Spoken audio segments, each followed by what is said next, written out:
I used to be super against ebooks. I used to be kind of like, I'm a paperback purist, blah, blah, blah.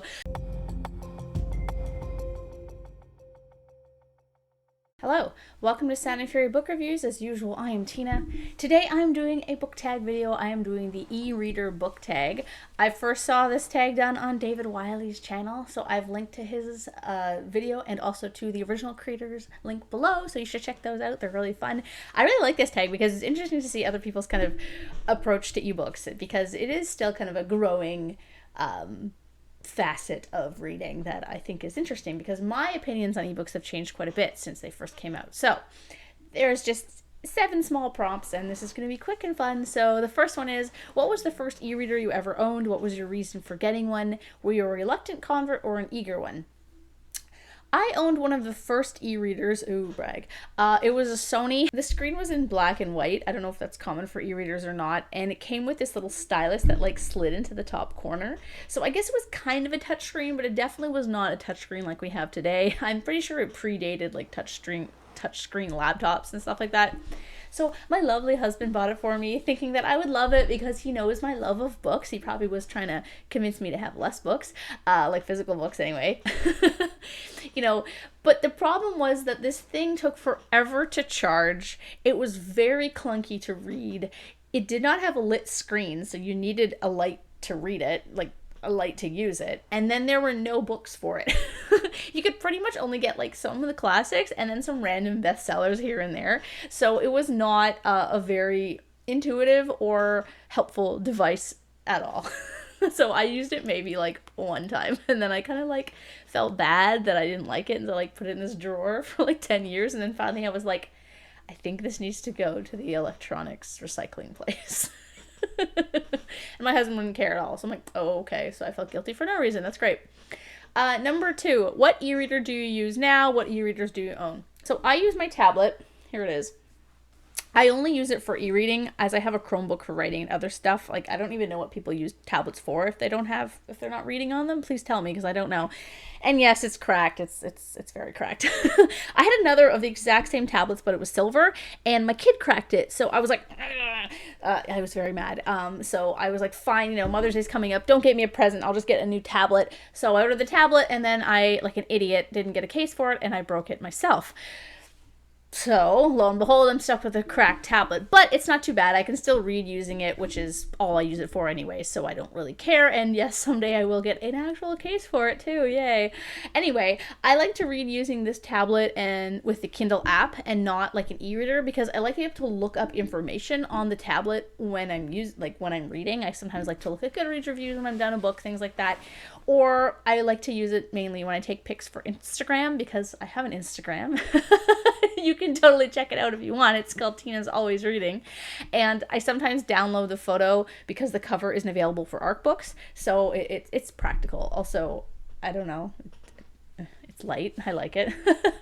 Number 3, do you read digitally on multiple devices or always on the same device? If you use multiple, how do you decide which one to use? I really only have this particular tablet. I do have the Kindle app on my phone, but I only have it on there in case of like an emergency. Like, for example, I'm stuck in a waiting room and forgot to bring a book, and the games that I want to play are maxed out for stuff that I can do in the games, because I play those like real-time games. They're like, I play Forge of Empires, okay, and Clash Royale and Clash of Clans. So yeah, anyway. Number 4, do you still read physical books? If so, how do you decide which format to read a certain book in? Oh, 100% I read physical books, clearly. Here they all are. I prefer to read paperback, actually, but I get a lot of NetGalley e-ARCs, as you know, which are great, and it's easier to read at night, I find, when my husband's sleeping, when I have a tablet as well. So I like to read physical books during the day, or like on the weekend when, my kids are playing and I'm reading, things like that. And then at night I like to use the ebook. I also like to use the ebook like for traveling, like if I'm on an airplane, because it's easier to bring that, as long as I have a charger for it, than to bring like 5 books, though I always bring paperback with me anywhere, just in case, what if I drop the tablet and break it again, or what if it runs out of batteries, and, sometimes it's nice to just read a paperback. Number 5, what is something you dislike about reading ebooks? I sometimes need a break from screens. I look at my computer all day, so I need like a break sometimes from looking at a screen. Also, while I'm still reading the same way, it's not the same as a paperback. There's something kind of tangible about like holding a book in your hand, you know, that makes you feel like you're reading. Sometimes when I'm reading an ebook that I'm like not super into, it almost feels like I'm like reading a PDF for work, which is not kind of a fun experience. I don't know, there's like a different feeling to it. And as like I used to be super against ebooks. I used to be kind of like, I'm a paperback purist, blah blah blah. But given that there are some conveniences that ebooks have, I have come to appreciate them and use them a lot. So yeah, I'm slowly like losing this kind of I need a paperback to really feel like I'm reading kind of thing, but I still do kind of there's a majesty about having, you know, books. I can just kind of pick it off the shelf and look at it. I don't have to like turn on the tablet, open the app, hope the internet's working, you know what I mean? Number 6, would you ever ditch physical books completely and become a sole ebook reader? If yes, why? If no, why not? No. I love my book collection. It's my hoard. I feel safe in my little room with my books around me. Also, you know, it's same thing as I said before. It's nice to be able to like pick it off the shelf and flip through it. You don't have to go and use the app and like, what if Amazon's down, or, you know, what if there's an apocalypse? How am I supposed to read ebooks then? You know? It's definitely also not as fun to hoard, and by hat I mean collect, mass market classic sci-fi and fantasy books on ebook. If they do upload some of them to ebook, the covers are never as fun as, for example, whatever. First one I grab here, this one. You're never going to find like this cover on ebook. They would just change it, you know? And despite what you might think, ebooks are not more environmentally friendly than paper books. Like, yeah, you're not cutting down a tree to make an ebook, but the storage on servers for digital data burns so much electricity and uses so much power that it's almost the same cost as printing a book.